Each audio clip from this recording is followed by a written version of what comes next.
Hey everyone, welcome back to Corporate Dakota, the place where we unpack the financial mysteries of big business. And no, this isn't about a secret alien invasion, but it does involve some pretty big money moves. Today we're diving into FlexShopper's latest filing, an update that dropped on August 18, 2025. Think of it as a quick check-in on the company's financial breathing room. We'll also be touching on how they're handling their cash and what that means for you. Before we get into the nitty-gritty, if you're tired of jargon and want crystal clear insights into company financials, make sure you're subscribed. And hey, we've got a growing community on Discord to dissect these reports further. The link's in the description below. So FlexShopper Inc. is the company in the spotlight. It's not their annual checkup, but rather a current report, meaning something specific happened that they needed to tell everyone about right away. This particular form is called an 8K. It's basically the SEC's way of saying, hey, something important has changed and you need to know about it now. It's not a full financial report card like a 10K or 10Q, but more like an urgent news bulletin. This just means they're following the rules set out in the big law that governs how companies trade their shares on the stock market. It's all about keeping things transparent and fair for investors. Now, for a bit of context, FlexShopper's common stock, which is basically the basic ownership unit of the company, trades under the ticker symbol FPAY on the Nasdaq. This tells us they're a publicly traded company and investors can buy and sell their shares. The big news here, the reason for this specific filing falls under item 1.01. This means they've entered into a really important contract and material definitive agreement, as the SEC calls it. Think of it as signing a big deal that could really affect how the company operates or its financial situation. So what was this big deal? It was an amendment to their existing credit agreements. Essentially, FlexShopper, through one of its subsidiaries, FlexShopper 2 LLC, got a tweak in their borrowing arrangements. The core of this update is that they secured paycheck arriving a bit early to cover your immediate bills, an entity associated with Waterfall Asset Management, to provide them with interim financing. What does that mean in plain English? It means they got a short-term loan or flexible funding to cover their immediate day-to-day cash needs, their working capital. This is like your paycheck arriving a bit early to cover your immediate bills. This specific amendment, number 3 to their credit agreement and number 1 to their fee letter, was made on August 18, 2025. The parties involved are FlexShopper 2 LLC, the subsidiary borrower, and Powers Court Investments 50 LP, acting both as the agent overseeing the loan and as the actual lender.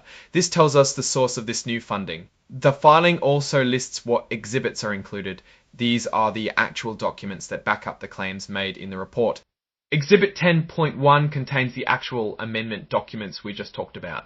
These are the nitty-gritty legal papers that detail the terms of this new interim financing. Now, while this 8K doesn't have detailed financial tables like an income statement or balance sheet, the fact they're rushing out a filing for interim financing tells us a story. Companies usually only seek immediate working capital injections when they have a pressing need to cover operational expenses or short-term obligations. This could be to manage inventory, pay suppliers, or meet payroll while waiting for other income streams to come in. Let's think about the implications. On one hand, securing interim financing shows the company has access to funds and is actively managing its cash flow to keep operations running smoothly. It suggests they have partners willing to provide short-term support, which can be a good sign of confidence from lenders. On the other hand, the need for interim financing can sometimes signal that the company isn't generating enough cash from its core business operations to cover its immediate needs. It's like needing to borrow money for groceries when you expected your salary to cover them. This isn't inherently bad, especially for companies with seasonal business or those in periods of rapid growth or investment, but it's definitely something to watch. The company's working capital is crucial. It's the money left over after subtracting current liabilities from current assets. Healthy working capital means a company can pay its short-term debts and fund its operations efficiently. If working capital gets too low, a company can struggle to meet its obligations, which can lead to production delays, supplier issues, and even bankruptcy. So FlexShopper is essentially ensuring they have enough cash on hand to keep the lights on and the business running smoothly. This kind of financing is typically more expensive than longer term loans with higher interest rates because of its short term nature and the perceived higher risk. However, in a pinch, it can be a lifesaver.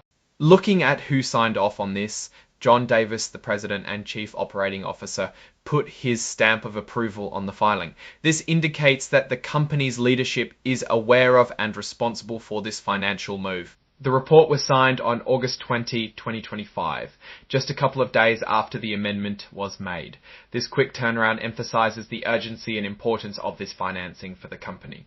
In my opinion, this filing is a clear signal that FlexShopper is managing its immediate cash flow needs. The need for interim financing suggests a potential gap between cash coming in and cash going out for daily operations. While it demonstrates access to crucial short-term funding and active financial management, it also warrants a closer look at the company's underlying operational cash generation. Investors should monitor how quickly this interim financing is repaid, and whether the company can establish a more stable, internally generated cash flow in the future. The key takeaway is that while they've secured the immediate funds to operate, the underlying reasons for needing that quick cash injection are what investors should really be digging into. Alright, that's our breakdown of FlexShopper's latest filing. What's your take on these numbers and what they signal for the company's future?